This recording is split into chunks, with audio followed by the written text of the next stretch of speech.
ce qu'on va voir dans cette vidéo, c'est comment ajouter effectivement des champs dans notre schéma de base de données. Donc notre base de données est la suivante. Alors en réalité elle n'était pas comme ça, mais j'ai rajouté donc un champ, parce qu'avant il y avait donc différents noms, mais j'ai dû la supprimer parce que j'ai créé un petit problème.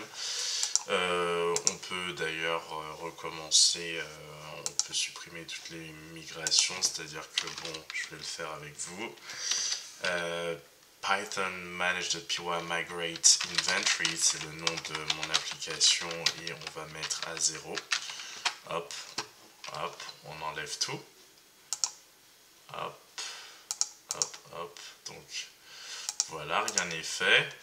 Donc ça veut dire que ça remet à ce niveau-là, à l'initial. Donc là, on a notre dossier migration, donc on a tout ce qui caractérise notre première migration, on va dire. Et donc évidemment, pour faire appliquer les changements, on fait migrate. Et donc là, on se retrouve à notre état initial.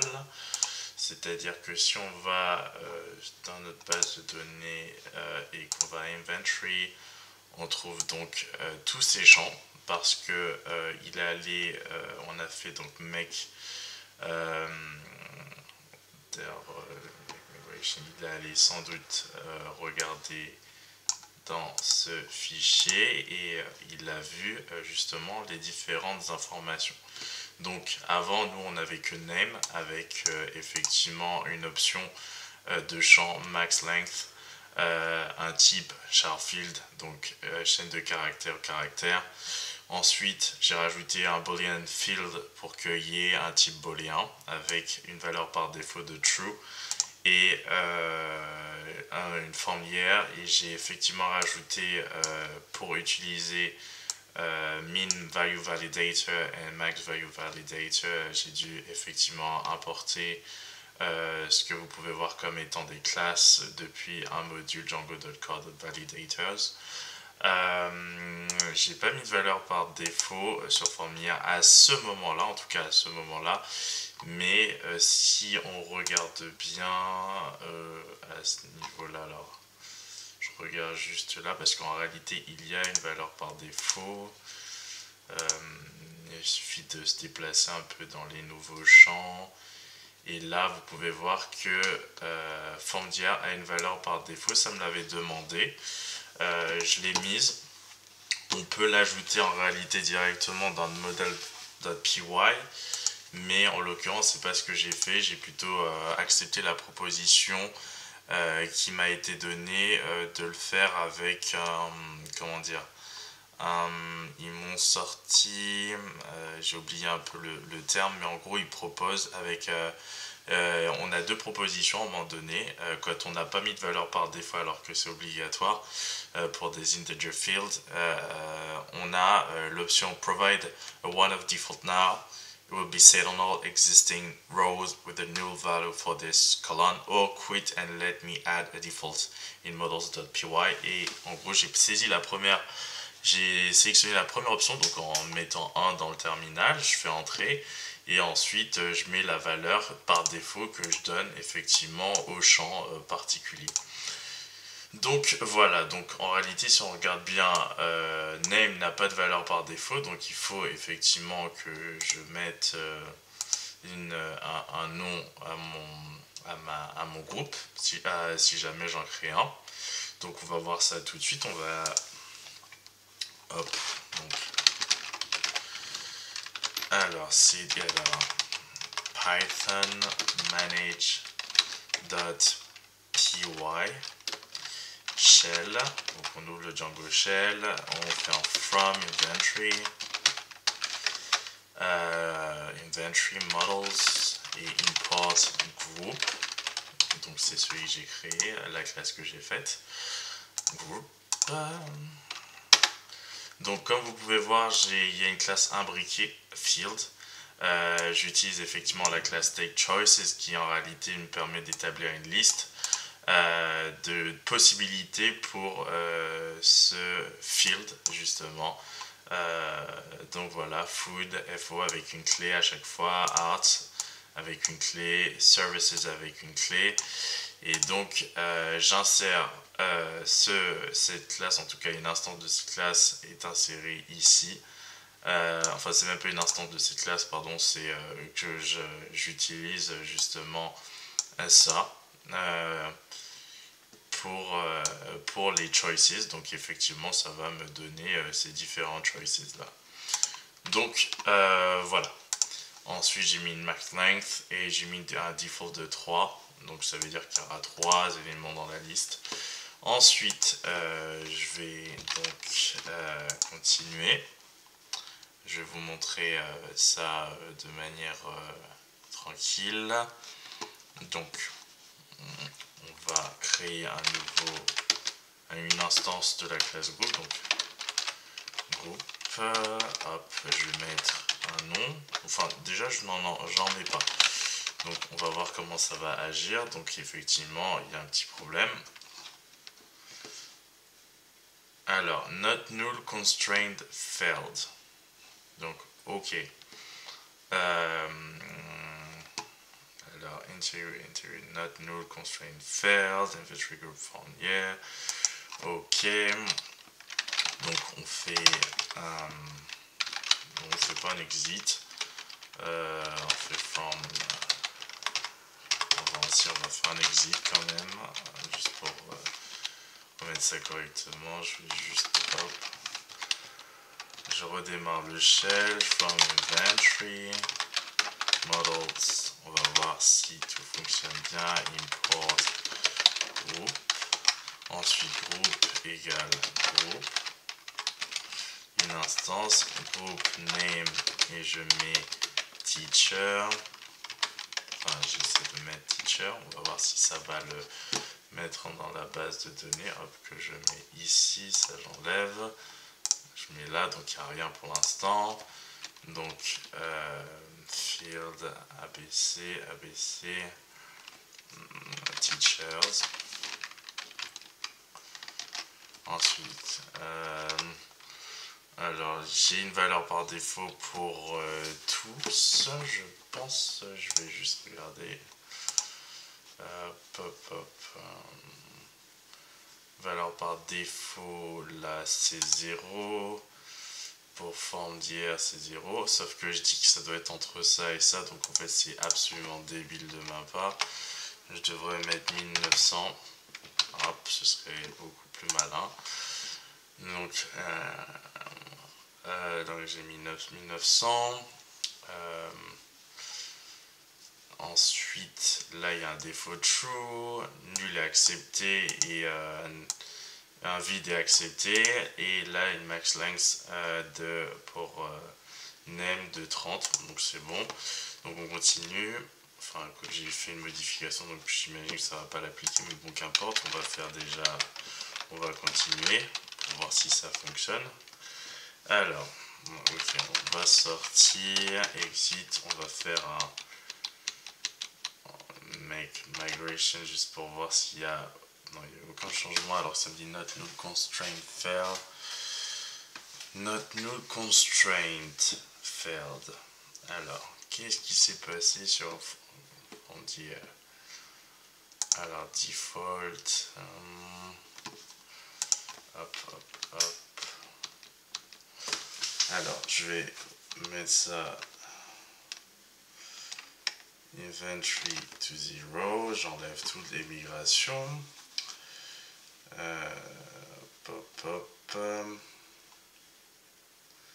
Je vais changer le modèle. On va le faire plus simple. On va rajouter les choses au fur et à mesure. Ça, on va le faire passer en hop. Ensuite, je vais faire un make migrations.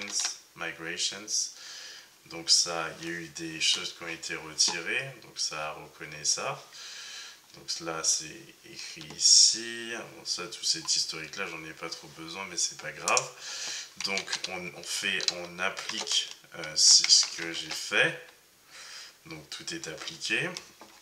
Donc maintenant on n'a plus que 2 champs. Donc si on réactualise la base de données, il n'y a plus que 2 champs, il y a name et field. Donc maintenant on va tester ça.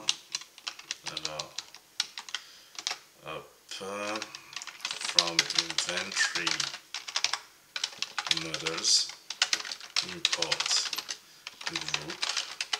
On crée une instance, groupe égale groupe.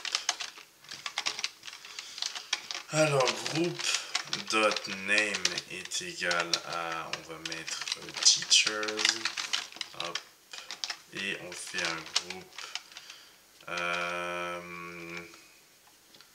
groupe field égale, je vais mettre,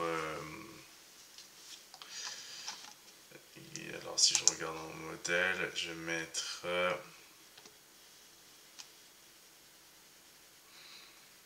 bon, pour l'instant je vais mettre,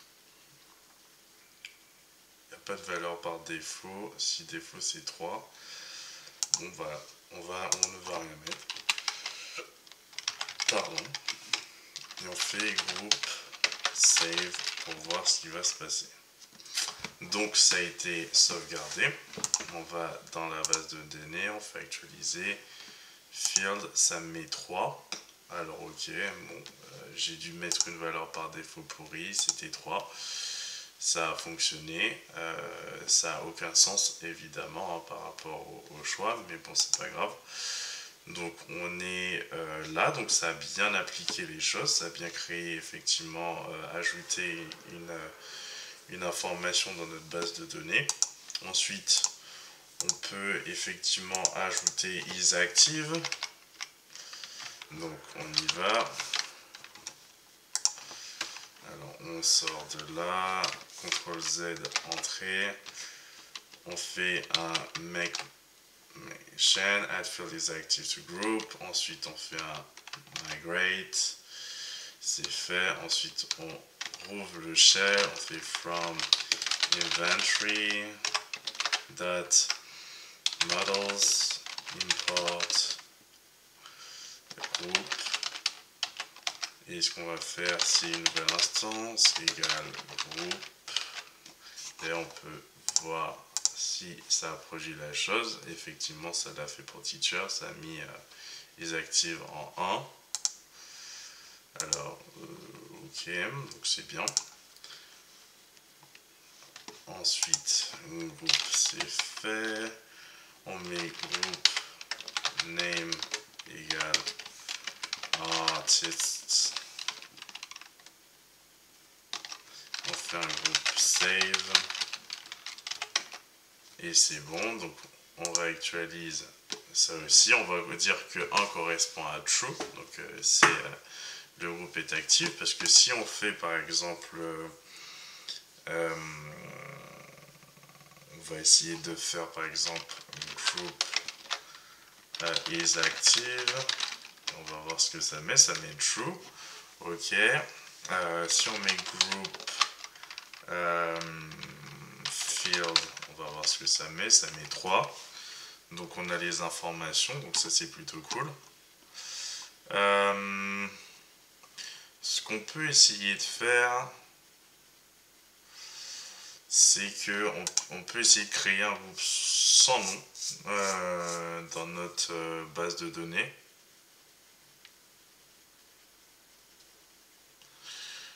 Alors on va essayer ça, on va en créer sans nom si on peut, parce que c'est pas, il n'est pas dit que l'on puisse. On fait ensuite groupe name est égal à non, je vais peut-être mettre tel groupe. Ensuite je fais un groupe est égal à une nouvelle instance. Je fais groupe, non j'en mets pas, je fais un save, on va voir ce qui va se passer. Donc si je fais actualiser, il y a un groupe qui s'est créé mais qui est sans nom, on va le supprimer. Voilà, et si on fait actualiser, il n'est plus présent. Donc ça, c'est déjà un truc qu'il fallait savoir. Donc ensuite, il y a pas mal de choses encore à effectivement connaître. Là, pour l'instant, on n'a pas utilisé beaucoup de contraintes. View Validator, ok, d'ailleurs on ne l'a pas utilisé, on va l'ajouter. On va sortir avec un exit du shell Django. On va faire un make migrations puisqu'il y a eu des choses. On me dit qu'il faut effectivement que FormDIA ait une valeur par défaut. Ça n'en a pas, pourtant je pense en avoir mis une au tout départ. Donc c'est pas grave, apparemment ce n'est pas le cas. J'ai dû me tromper de champ d'ailleurs. Je vais juste vérifier. Je pense que j'avais mis ça, mais c'était formulaire. Pourtant, bref, ça n'a pas dû appliquer ça, bon, c'est pas grave. Donc c'est pas grave, on va le faire. On va sélectionner l'option. Et d'ailleurs, non, je préférerais l'écrire moi-même parce que bon, hein. On va mettre une valeur par défaut ici, on va mettre un default égal et on va mettre 2023. On va dire qu'à chaque fois elle écrit cette année. Donc c'est fait, on fait un make migrations, hop, add field from here to group. Donc ça crée un tas d'historique, hein. Vraiment c'est polluant, mais bon, écoutez. Au moins c'est là, donc c'est fait ça effectivement. Ensuite on fait un migrate pour appliquer tout ceci. Donc là c'est fait, on voit bien que ça a été automatisé. Ce qu'on va faire, c'est qu'on va créer un nouveau groupe. Donc on fait encore un shell, on fait encore un from inventory models import group. Hop, ensuite on crée un nouveau groupe égal group create et on va mettre name égal et on va mettre qu'est-ce qu'on va mettre? On va mettre hop, je me suis un peu trompé.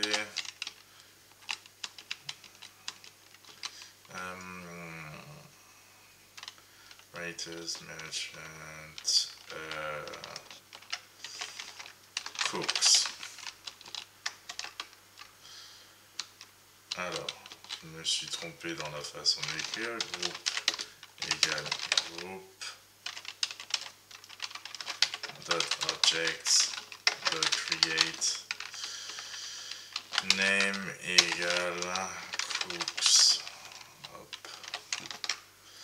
Donc on va voir ce que ça a fait. Ça l'a mis automatiquement à 2023. Donc ça c'est cool. Ensuite je fais un groupe del parce qu'en fait c'est pas ça que je voulais faire. Delete plutôt. Hop, donc ça c'est nickel. Il est plus là.